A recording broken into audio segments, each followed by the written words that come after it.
La foudre est l'un des phénomènes naturels les plus dangereux et les plus imprévisibles. Les systèmes de protection actuels sont encore similaires aux paratonnerres inventés par Benjamin Franklin il y a près de 3 siècles.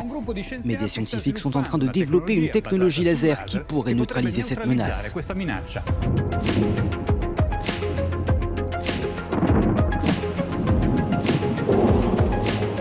Le Sentis, plus haut sommet du massif de l'Alpstein dans le nord-est de la Suisse, est un site exceptionnel pour les spécialistes de la foudre en raison de ses conditions météo extrêmes. Sur place, une station de mesure recueille en permanence des données sur ce phénomène naturel qui est un enjeu de société majeur. Chaque année, il cause 6 000 à 24 000 décès dans le monde, mais aussi des coupures de courant, des dégâts sur les systèmes électroniques, des feux de forêt et ainsi des milliards d'euros de préjudice. Cette tour a une particularité unique dans l'ouest de l'Europe et peut-être dans le monde.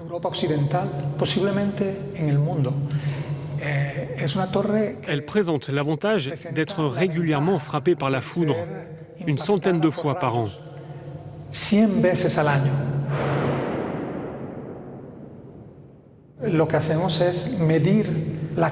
En fait, nous mesurons la charge électrique qui est transférée des nuages vers le sol.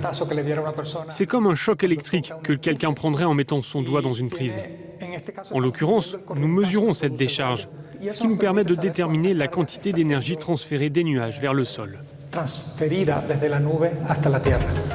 La foudre représente aussi une source de champ électromagnétique qui n'a pas d'équivalent dans la nature ni parmi les choses créées par l'homme. Elle produit des champs dans tout le spectre des longueurs d'onde, des fréquences très faibles jusqu'aux radiofréquences, aux micro-ondes et même aux rayons X et gamma.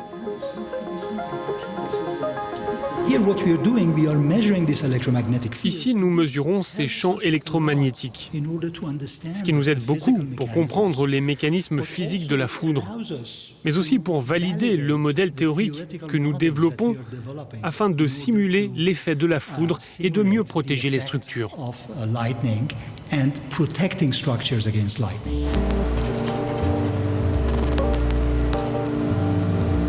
Dans le cadre de ce même projet de recherche européen, cette autre équipe installée en France teste un instrument qui s'appuie sur des décharges ascendantes générées par un laser particulièrement puissant. L'idée de vouloir contrôler la foudre avec un laser n'est pas très récente. Ça part de l'idée que grâce au laser, on peut projeter de l'énergie à grande distance. Qu'ici, on voudrait utiliser le laser pour créer un chemin préférentiel pour la foudre, faire une sorte de guide en creusant l'air à l'aide d'impulsions laser très, très puissantes. Pour l'instant, l'instrument est confronté à un éclair d'1 ou 2 mètres créé en laboratoire, mais bientôt il sera placé en conditions réelles face à un éclair de quelques centaines de mètres à 1 kilomètre. On installe un petit paratonnerre à côté de notre laser, vers lequel on guide la foudre et toutes les charges électriques qu'on amène du nuage. Ça permet de protéger le laser et aussi d'amener tout le courant vers la Terre pour protéger tout ce qu'il y a autour.